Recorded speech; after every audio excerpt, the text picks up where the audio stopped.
Hello, and thank you for spending another midweek moment with the Wisconsin Property Taxpayers.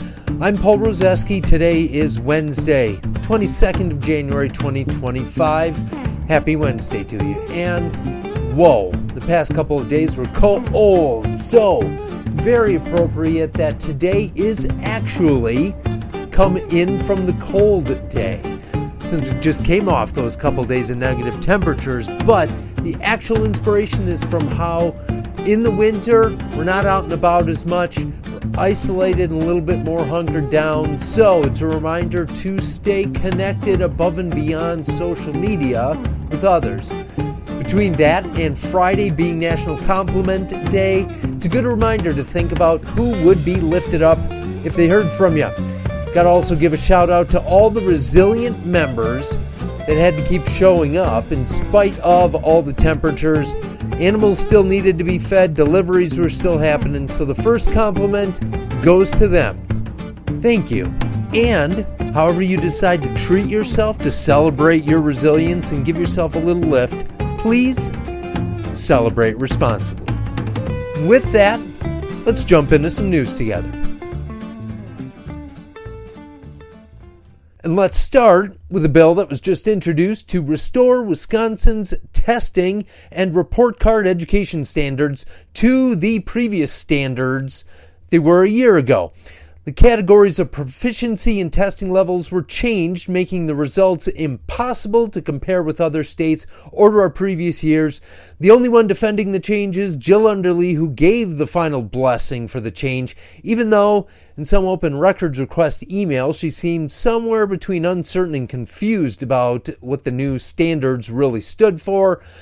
But now is either convinced that it was a good move or is just being forced to defend her decision. It appears that, to use a military analogy, she is alone in defending this position, and there are no reinforcements coming. Other than getting an early endorsement in her re-election bid from the Wisconsin Democrat Party, there are nobody else lining up behind her. There are two other Democrats running against her in the primary, and otherwise, Democrats have been pretty quiet on this, except for her predecessor and current Governor Tony Evers, who has come out on multiple occasions, just short of criticizing her, but saying that more people should have been part of the discussion. She should have talked to people in the schools, and even saying, quote, "We need to have as high of education standards as possible. I don't think we should be lowering them," unquote, which is really what her moves did. So, WPT has an education survey out for each of the three candidates in this race, and we'll share the results with our members if and when they come back to help educate you on who you may want to vote for. In other news, tonight will be Governor Tony Evers' annual State of the State address. If you see any headlines or video shorts on the topic, know that it's typically been a relatively short affair that hints at what will be in his upcoming budget. Based on the snippets he's already released, expect the message to be that Wisconsin is in a good spot and we've been successful in slowly reducing our tax burden. And what we need to do is focus on helping folks with childcare and bringing down the costs of everyday living. In other news, and not to go down a rabbit hole, but I saw a report where there were 8 different walks/demonstrations/protests over the weekend ahead of the presidential inauguration. One report caught my attention.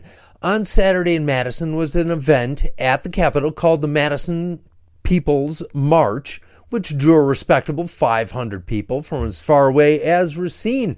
The theme of the interviews revolved around the worry that there will be more discrimination and oppression caused by President Trump and his administration and his forthcoming policies. People were worried that, quote, all marginalized populations are just going to be really treated unfairly with Trump being elected, unquote. What caught my attention is going to give you a bonus treat, an extra mid-podcast quote, because one of the people interviewed at the People's March was a lady named Lilith, a member of the Revolutionary Communists of America, who was pictured waving the classic red Soviet flag with hammer and sickle. Her premise is that the socialist model of mutual aid amongst communities is more reliable than government assistance that often comes with conditions.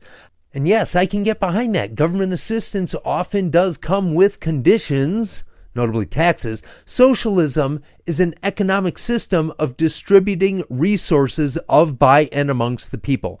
Communism is a structure of government to implement socialism. But wouldn't that mean a system that comes from government conditions? So I briefly tried to reconcile that, but it's neither here nor there, because part of what she said that stuck with me actually was talking about how the capitalist system is set up for the oppression and division of the working class. She said, quote, "It's worker liberation that will liberate women. It will liberate minorities." And she goes on, a government structure that inherently restricts the choices of self-determination would seem to be the opposite of the spirit of liberation, which led me to remember a quote from the great classic movie, The Princess Bride. If you haven't seen it, I highly recommend it. If it's been a while, it's worth rewatching. And from that movie, I give you the second most famous quote from swordsman Inigo Montoya. We're talking about the word liberate. Quote, "You'll keep using that word. I do not think it means what you think it means." Unquote. In other news, a Metropolitan News Service national survey of 1,000 registered voters conducted by RMG Research found that 51% of voters say Donald Trump is at least as ethical as most politicians.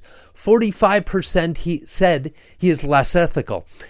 The survey also found nearly identical numbers for Joe Biden. 51% say the former president is at least as ethical as most politicians, while 45% say he is less ethical. I have no commentary on it. I don't know if that says more about Trump's path to the present moment or Biden's path to the present moment, or if it's just a general commentary on politics and government and politicians in general. I let you ponder that and decide for yourself, but I thought it was fascinating. And finally, I found something that tends to bring bipartisan support, and you guessed it, it's spending and allocating tax dollars. One bill introduced very early here in this legislative session is to fast-track creating a tax incremental financing This same scenario happened last year in Stevens Point when a larger company was being recruited to move its headquarters to another state. So the legislature stepped in to make an exception in the law and to fast-track the approval of a tax incentive as a carrot for the business to stay. Well, that same scenario is popping up in the Madison suburb of Middleton. So, the Democrat senator in this blue district reached out to the Republican senator instrumental in making last year's TIF happen.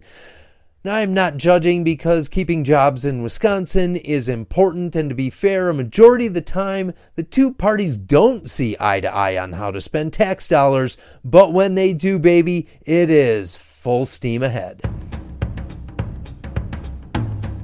And finally, in the spirit of the upcoming state budget, and something I encourage you to remember every time you are faced with another recurring operating referendum on your local ballot, we leave you with a quote from President Andrew Jackson, who said, quote, "To preserve our independence, we must not let our leaders load us with perpetual debt," unquote. Have a great second half of your week. And as always, thanks for listening. The Wisconsin Property Taxpayers, Inc. is a nonpartisan membership organization consisting of thousands of small business, farm, and homeowner members in every below zero corner of the state. Founded in 1985, the organization is committed to providing its members with up-to-date information, legislative advocacy, and exclusive cost-saving benefits. Find out how to join at WPTOnline.org/join.